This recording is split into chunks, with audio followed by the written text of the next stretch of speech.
Tennessee Governor Bill Lee has appointed 8 Tennessee State University alums to the Board of Trustees. We discussed that yesterday and even laid out exactly who all of those members are. Here they are again. Now, the folks at Tennessee Holler, they, of course, are a nemesis of the Republicans there in the legislature. They actually shot this video here where the Speaker of the House said, oh, there were some Democrats who were very much supportive of this effort. Listen to this. What did you think about the TSU bill in there? Did you feel like the optics are as bad as some of those Democrats were saying? No, because you had the Democrat caucus that we worked with and that some were supporting it. Who was supporting it? They didn't seem to be supportive of that. You need to go talk to them. There were no Dems that voted for that. Behind the scenes they were. Oh, behind the scenes? Oh, you're trying to start stuff, huh?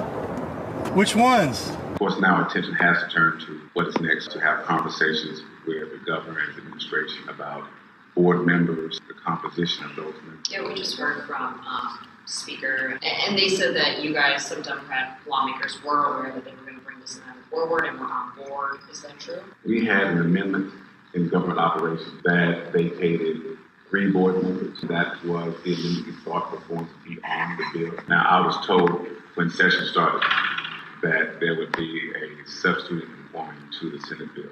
And we're never on board with a total vacating of. Now, House Representative Antonio Perkins, yesterday, before the House voted, questioned why was Tennessee State the only public university in Tennessee that was hit with 5 audits in 1 year? And Chairman Reagan, I think I know you, and you know me. I know what kind of person you are. I'm not gonna sit here and call anybody in this room a racist or say that this is a racist issue, but I will talk about it being disparate because I don't want my mic cut off. But let's talk about the difference in how this university is treated. Let's talk about the fact that we had a finding of $544 million that was actually commissioned by our very own speaker. $250 million of those dollars were given to Tennessee State University the next year, and I wish that we had not given that $250 million to Tennessee State University, because that's when the fight began. As soon as the money was given to Tennessee State University, all of the problems became apparent or were sought after. $2 million put into the budget for an audit for a university. Disparate, never, ever happened in the history of the state of Tennessee. 7 audits. Y'all didn't know that, did you? 7 audits, 5 of them by the state. Those of you from East Tennessee, UT has never dealt with a situation like that. And I'm just talking about the disparate treatment of the one black university in our state. You have to ask yourself this, right? $544 million. Imagine what Tennessee State University looks like with an influx of $544 million. Imagine the people that could be there answering phones, helping students, scholarships, housing. But instead, we choose to hand over $250 million and then tell them how bad of a job they're doing. Well, how can you do a good job if you are short $544 million? Now, I want to speak to these members. That I know have an independent mindset. I want to speak to the Sam Whitsons. I want to speak to the Mark Whites, the John Gillespies, the Lowell Russells. Representative Parkinson.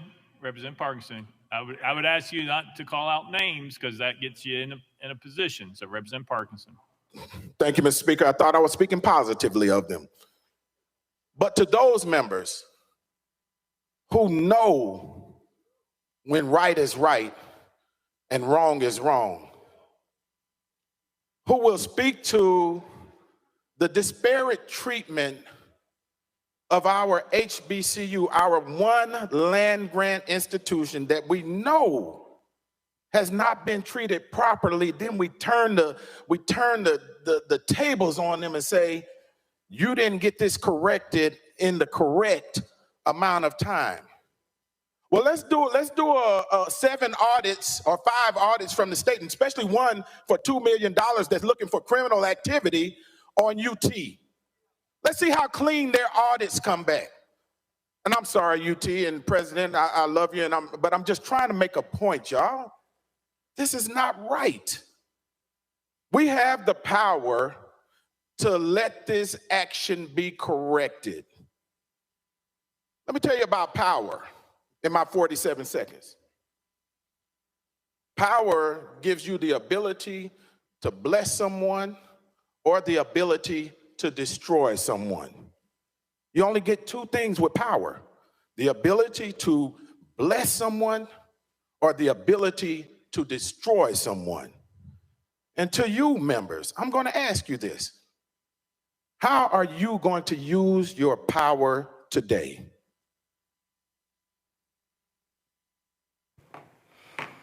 Let's go to our panel.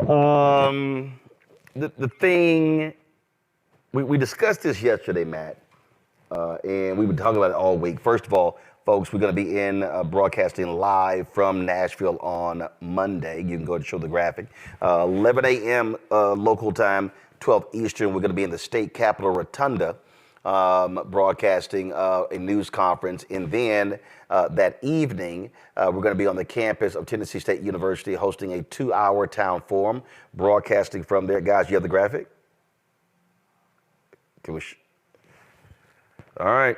So we're going to be there broadcasting. Our goal, of course, is to highlight these issues and to speak to the issues. Again, everybody's invited. It's open to the public that evening. We'll be on the campus again of Tennessee State. And so look forward to that conversation.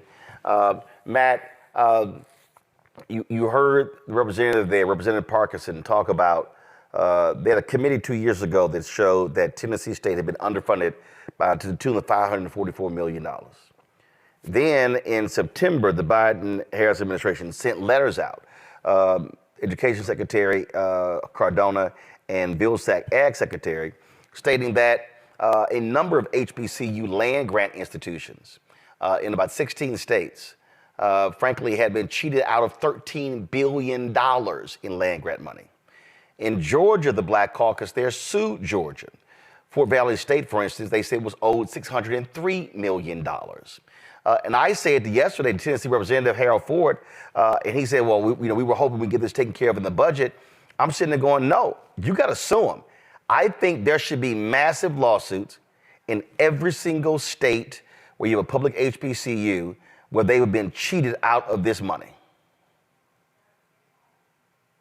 Story like this about Florida, and I think it was FAMU with a similar issue where they've been cheated out of money for decades. And that's what's so horrible about this, is that they've underfunded this school for a very long time and are hyper fixated on trying to find issues there, despite the fact in one of the articles that I read that the University of Tennessee, at Knoxville, apparently had some of the same housing issues and some of the other issues that have been attributed to TSU and its audit. And what I think is interesting about this situation is I was on the Tennessee State website to make sure I learned more about how the Board of Trustees is populated. And it looks like under Tennessee law, the governor gets to appoint 8 of those 10 members on the board. So that's a problem, because it seems like the lack of local governance is baked into the law, and it creates a situation where if you have a supermajority or you have a Republican or somebody who is an enemy of the school, essentially, they can vacate a board because they serve at the pleasure of the governor. And I don't know all the procedural requirements for that, But the larger issue is if the schools don't have local autonomy and local authority, then they're always subject to this exact thing happening. And what we know is it's targeting, full stop. I mean, the fact that UT Knoxville has had some of the same issues and has not had an inordinate number of audits in a very short period of time and isn't being called to the carpet shows you that they are looking for fault with the black school where they're not looking for fault with other flagship universities. But I think part of the issue is going forward, there needs to be a recalibration of how the schools can even govern themselves. And I know there are probably similar mechanisms in other states and similar Board of Trustee type situations. But the problem is Tennessee State needs to be able to govern itself. And the problem is with Bill Lee now being able to put in all 10 people on this board, or rather all 8 of them, I think that are appointed by him. And then there's one other member that's populated, I think, by the school, a faculty member. That allows him to control, and Republicans, frankly, to control Tennessee State's future going forward. So there are multiple issues at play here. And I think it's called the Focus Act. And if I were a Democrat in Tennessee, I would be working nonstop to repeal that so that the local schools have local autonomy. The thing here that I am trying, and we've been sounding this alarm, Kelly, and every HBCU where Republicans have a supermajority, they had better prepare themselves because Republicans are going to repeat this kind of crap here all across the country, and especially all across the South. Absolutely. And I would go a step further and say, even if you have an HBCU that is not in a GOP stronghold, I would still urge those HBCUs to fight to make sure and ensure that they have self-governing capabilities, because politics are politics. There's no guarantee that your governor will always be an HBCU advocate. So you need to prepare yourself to make sure that anything that comes your way, you have solid footing and you won't be swayed one way or the other. But what I will say regarding Tennessee specifically, it is astounding to me how the $500 million that they have not yet received. That's how underfunded they have been. And yet they have some of the most incredible alumni in the world. They have some of the best students on the planet right now. The education that people get at TSU and every HBCU is bar none. And the fact that we have a history of being underfunded, the fact that we have a history of being disenfranchised and overlooked and underfunded across the board, and yet you still have this legacy of excellence. Can you imagine if we actually were funded, if we actually did get our worth? And it wouldn't just be a benefit to just Black students. It would literally be a benefit to the entire country, because it would be a reflection of the entire higher education system in this country and how excellent it can all be. But racism rears its ugly head every time. And we get stuff like this. And it to me, it's just sad. The fact that racism disenfranchises everyone, but they only think of themselves, and that's how things like this just keep going and perpetuate.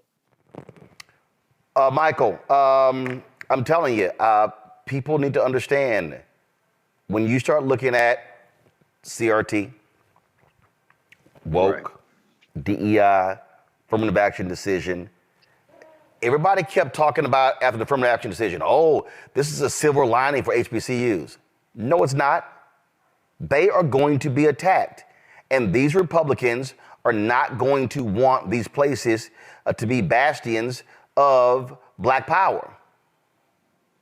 Correct, Roland. All this is a continuation of the U.S. Civil War in the Reconstruction. If you understand what these white supremacists were doing from 1865 to 1877, then going into the Jim Crow era, where they're rewriting state constitutions to impose poll taxes and literacy tests to attack African Americans. This is a continuation of this, and it's a continuation of them using the laws and the power of the state legislature as well as the governorship to attack African African Americans. I've said numerous times on this show, politics is the legal distribution of scarce wealth, power, and resources, and in the writing of law, statutes, ordinances, amendments, and treaties. And this is what we're seeing here. Everything that governs our lives turns on the vote. And reading the article from NBC News on this, as well as one from News Channel 5, Nashville, they talk about how over a 30-year period of time, Tennessee State University has been underfunded by the tune of $2.1 billion. Okay, and that's underfunded from the state. Right? No. The $544 million is from the state. The $2.1 billion, that's what they're owed from the federal because of those land grant dollars from the federal government. Land grant colleges. Yeah, land grant. No, that's what I'm saying. So yesterday, when Harold Love was on, he said that you had Republicans. They were trying to mix the two together. It's supposed to be those are two separate pools of money. A Tennessee committee in 2022 determined that Tennessee State was owed they were underfunded to the tune of $544 million by the state. That $2.1 billion, that's what they actually are owed as a result of those federal dollars. Okay, so we're talking about close to 2.6 billion or so. 2.6 billion. Yep. 2.6 billion, exactly. Okay, so all of this is a fight over money and power, scarce wealth, power, and resources, and this also deals with the power of a governor. Okay, because the governor has the authority to appoint the board to this HBCU, Tennessee State University. And first of all, you did a fantastic segment, Roland. I watched the entire thing. It was about 46 minutes. And Dr. Greg Carr yesterday was fantastic as well in his analysis on this. And he said that these white supremacists are running a Boston on us, and this is going to be the model that they use from state to state to state. So this is why we have to fight back. This is about self-preservation. I keep letting folks know that this thing is real.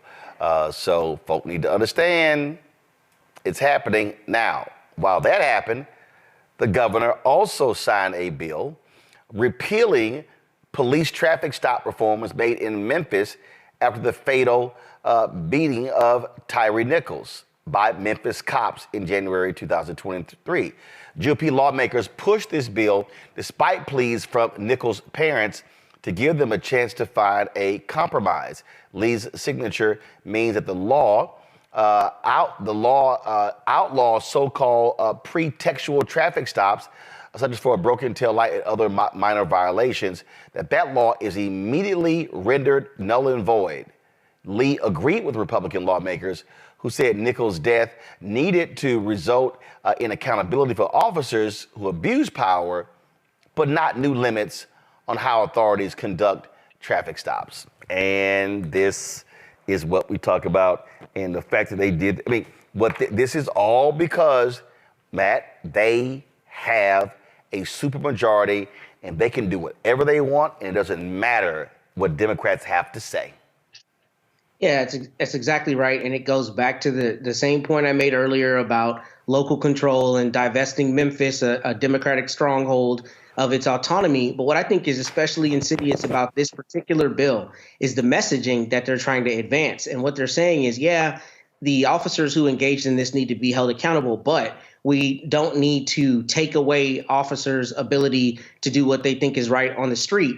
And they're trying to sell that as though it gives officers more freedom to make, the stops that they think are appropriate in enforcing the law. But what it's really saying is we think the people in Memphis, one, can't do something that is, a justice reform measure where you're going to stop officers from being able to use pretext stops, which is one of the biggest issues in policing, pretext stops, where they pull you over for some minor infraction to try to search your car or do some other thing, and a major arrest ends up coming out of it, right? That happens all the time where they use a pretext to stop you. So not stopping the police officers in Memphis from doing this sends a message to say, one, we don't think you can govern yourselves, and two, we're going to give police officers carte blanche to do whatever they want, even if it is shown that those pretext stops don't correlate with a large number of felony stops and are racially divisive and racially discriminatory, which we know that they are both in Tennessee and across the country. So I think the messaging especially is problematic here because the people of Memphis elect their representatives, and those representatives have the autonomy to decide what is best for their community. And that is normally what we hear conservatives trumpet in all of the state houses where conservatives have a supermajority, including here in Texas. So it's interesting that they turn back on their own word and ideology when it's advantageous for them to do so, despite crowing this all the rest of the time. The crazy thing for me, Kelly, is you got people who don't even live in Memphis, who are not from Memphis, who are now telling Memphis what they can do. And I guarantee you those same Republicans will be mad as hell if Memphis are telling them what to do in their city, in their county. Well, sure, but if anything that the GOP is good for, it's hypocrisy. So what's good for the goose isn't always necessarily good for the gander as far as they're concerned. If it's good for them, it's good. If it's good for somebody else, it's bad. And they don't want that to happen. So I echo Matt's sentiments. But really, this boils down to a power grab, a disenfranchisement yet again of people of color in that jurisdiction, and trying to maintain what little power they still have and have an attempt to grow that power so that they don't come back into this situation. But hopefully with voting, with vigilance, some things can turn back around. We say it all the time, Michael, why voting matters. You've got Republicans in Louisiana, that MAGA Jeff Landry, now the governor. Now they want to rewrite the state's constitution in 2 weeks. People better understand what happened when you stay your ass at home. So all y'all people sitting there talking about, I'm going to go ahead and stay at home in November. Okay. You're a damn fool. You're a damn fool and don't understand history. Go back to 1898 when Louisiana rewrote their state constitution. They imposed poll taxes, literacy tests, a grandfather clause, but they also imposed a 9-3 clause for criminal court cases, so that if you were found guilty in a criminal court case, it didn't have to be unanimous. It could be 9-3. And they did this specifically, when you go research this, they did this specifically to nullify any African Americans that were on a jury, because it was legal for African Americans to serve on juries in Louisiana in 1898. So they did that so that if African Americans on the jury found that an African American defendant was not guilty, 9 white people found them guilty. Guess what? You're guilty and you go to prison. Then decades later, it was switched to 10-2.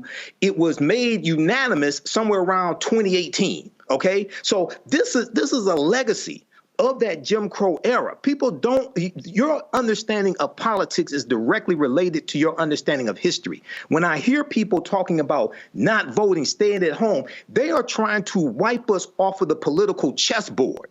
They're doing it at the state legislature level. They're doing it at the local level. They're trying to take back the White House, keep the House of Representatives, and take back the Senate. And then if you study what the Heritage Foundation is trying to do with Project 2025, okay, they're trying to repeat the same game that they ran in 1980 with the first Reagan administration. The Heritage Foundation, this right-wing think tank, they put out a book that contained 2,000 policies that they wanted enacted by the Reagan administration. The Reagan administration enacted 60% of those policies: downsizing government, reversing policies that were beneficial for African Americans. They're trying to do the same thing again because it worked, and we still haven't figured this out. This is why voting is so important, but you have to understand history, economics, law, and politics, and how all this comes together.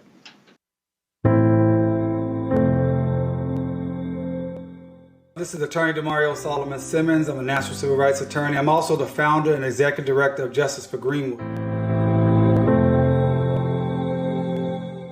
Many of you guys know I've been leading the fight for the last two living survivors and the Greenwood community overall. We have a historic hearing coming up on April 2nd at 1:30 p.m. in front of the Oklahoma Supreme Court. I need all of you to support us as we try to get justice for this issue for the first time in almost 103 years. Sign up to support us during this hearing on Tuesday at justiceforgreenwood.org/watch party, April 2nd, 1:30 p.m. We need your support, your messages, and your prayers. We appreciate you.